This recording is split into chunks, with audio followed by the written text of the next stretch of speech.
What's up, guys? So today's the first day of, well, I should say the second day. I started on it yesterday, but I am taking the orange truck apart and tearing it down. As you saw, I got a replacement donor truck, but I am in the midst. So here's how I do things. Usually not due to a crashed vehicle, but this might help you if you're gonna enter a restoration. So I go to the local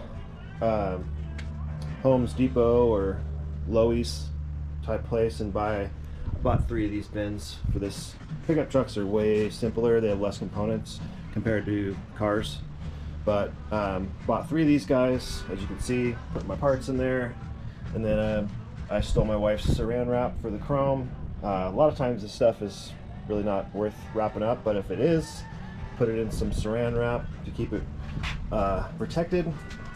And then of course you got to get the bags with the little labels on them. It doesn't really matter if they don't have labels on them, but you need yourself a little black Sharpie, and make sure you put the labels go in the same direction, so when you go back through and you're trying to find it, it's not a hassle.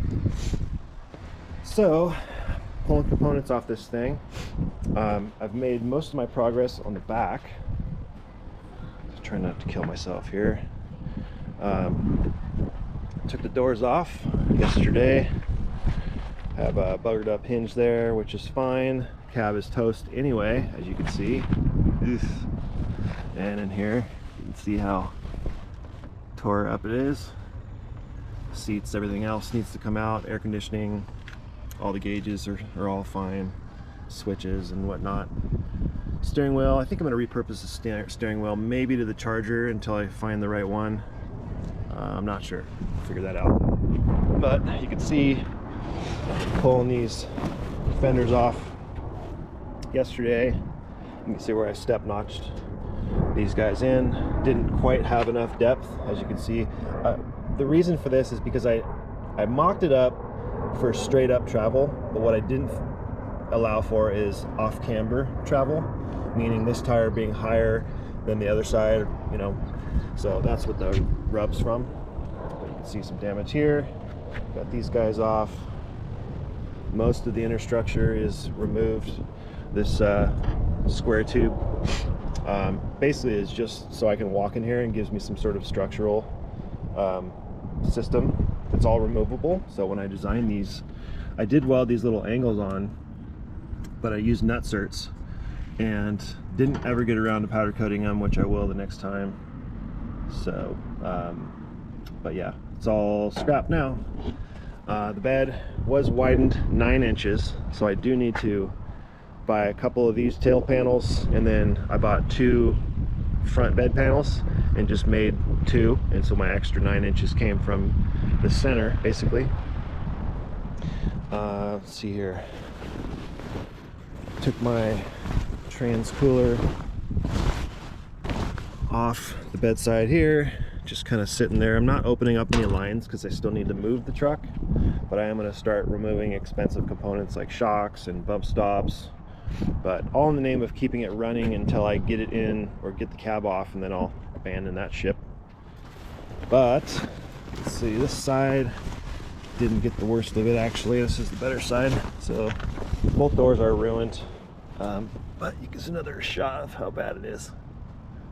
So yeah, so obviously there's stuff that I'm going to change, like I had to fabricate the tunnel there to make it taller when I could have just bought a 4-wheel drive tunnel, which is like 3 inches higher than the 2-wheel drive tunnel, to allow for that big E4OD that I have in there. I've been playing with the thought of going with the 4L80. I still might do that. I'm just not sure yet, but the E4OD is a substantial transmission. There's just not a lot of support in the aftermarket for it. So there's that. Engine and trans both have to come out. The transmission actually needs 4th gear lockup is intermittent. So when the truck reaches temperature, or the transmission reaches temperature, I lose the ability to lock 4th gear for some reason. So my trans guy said it might be an accumulator issue with a bad O-ring. We'll see. So I got to bring that to him. It's got all Sonex and upgraded parts in it, so it should be good. I mean, it's only 6 years old. It's got 5,000 miles on it, so it shouldn't be too big of a deal. The engine has leaked since I put it in the truck. I suspect a rear main. Every big block Ford I've ever had, and I've had a lot of them, leak, and it drives me absolutely up the wall. I can't have it, but I didn't have a good enough reason to pull it until now, so that's what I'm gonna do. So back to the old dismantling stuff. Get yourself a big value box of those. You're gonna need it, and just basically label everything, you know, front fender, driver left or passenger, so on and so forth. So it's pretty simple, straightforward. Just do yourself a favor and keep things organized, because when you go to put it back, you won't be able to find it. You put the wrong bolt in the wrong spot, and it causes all kinds of headaches. So anyway, all right, let's get going. It's gonna be a time warp here.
New day.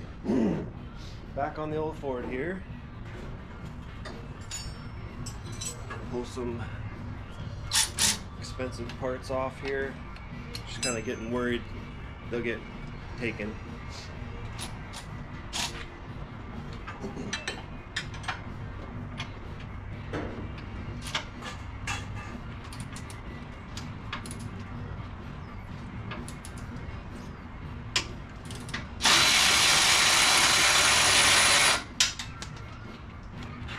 These are nitrogen charged shocks. So if you've never worked with them before, basically let the nitrogen charge out of them before you take them off. Otherwise they'll just fight you the whole way, because there's a charge, there's 150 psi of nitrogen inside the shock. So basically just a little Schrader valve like a bicycle tube, and just open it up and bleed it out with your fingernail.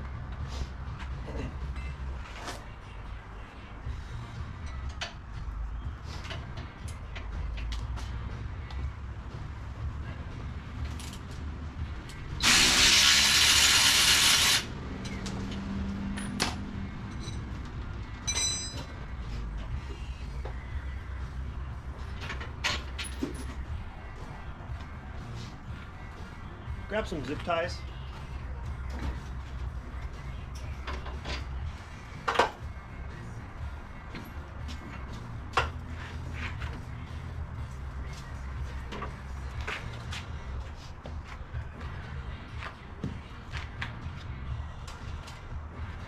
Do I need to do anything with those shock towers other than just take them off? Just take the shocks off first, and then just loosen them up, and they should pull right out. So with these guys, they have a spherical bearing in the top that's removable for service, but these spacers are also fitted for your application. These little guys here, so I can pull them out. Well, they come out, these guys, but a good idea when you take your shocks off so you don't lose your spacers, just run a zip tie through them, both ends, and it keeps everything together while it's in storage.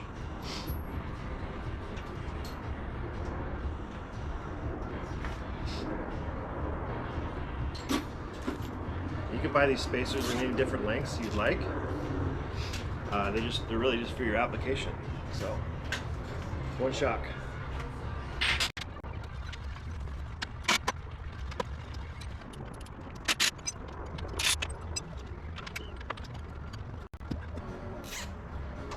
So for those of you who don't know, these shocks are what they call external bypass shocks. And the way they work, simply, is as this piston, so first and foremost, there is a charge of nitrogen in the reservoir here, and you have oil below that piston. So there's a piston in here, charges on the top of the piston, so that puts pressure on the piston, and then you have oil in here, and there's oil in here. So there's a piston here, and there's a piston here. And these bypass tubes, as you can see, they hook up to the side of the can at a specific point. And so this, you can see this one's low, and this one's high, and this is the other one down here. So this is your rebound. So as the shock travels out, there's a cushion, so that oil will actually flow through this guy, and this rod right here adjusts how much give or how much oil it'll let through that guy. Same thing with the compression. So the stroke upwards is your compression stroke. The stroke downwards is your rebound stroke. And so all of these guys provide cushion at different positions of the piston. Simply put, there's a lot more to it. I could go on and on for hours about this stuff, but just in case, so this would be considered a 3-tube bypass, meaning how many tubes are on the side of the shock. I believe they make up to a 6, maybe a 7, and obviously they come in different diameters as well and different lengths. So this particular shock is a King shock. I don't know, I think Fox and King are probably really close in quality. Some guys swear by King, some guys swear by Fox. They're both really good in my opinion, but they cost a lot of money. This is a pre-runner shock, so these actually operate a little quieter than a full race shock. A full race shock, you'll be able to hear when these bypass tubes are engaged. So you hear a pop, pop, pop as the piston travels down. And in a race car, there's a lot of noise going on, doesn't matter. In a pre-runner, they soften that sound, so they're not as hardcore, I guess you could say. But yeah, these shocks are not enough for the truck. These are 2.5-inch, 3-tube bypass with a 16-inch travel. I want you guys to see something. It's pretty cool. So, my editor got a new truck. It's his first brand new truck. It's a 2025 Ford F-150. 4-wheel drive, standard cab, short bed. It's an XL model. They don't make them in any other trim levels anymore, which is kind of cool, because they're all the same basically. You can't get like a bare bones one anymore with like nothing, no digital display. They all come with black grills now, but this one looks black, but it's not. It's actually is this antimatter blue? Yep. Yeah. It's a little dirty, but Yeah, it's a little dirty. That's gonna be the story of your life. that's 3 days of dirt. You chose that.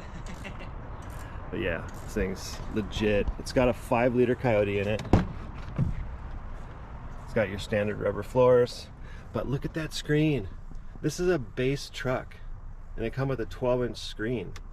Got AC, obviously heat. I remember when these trucks didn't even come with a stereo. Legit. 5-liter Coyote, 415 horsepower stock. 4-wheel drive. Super stoked for him. He's super stoked.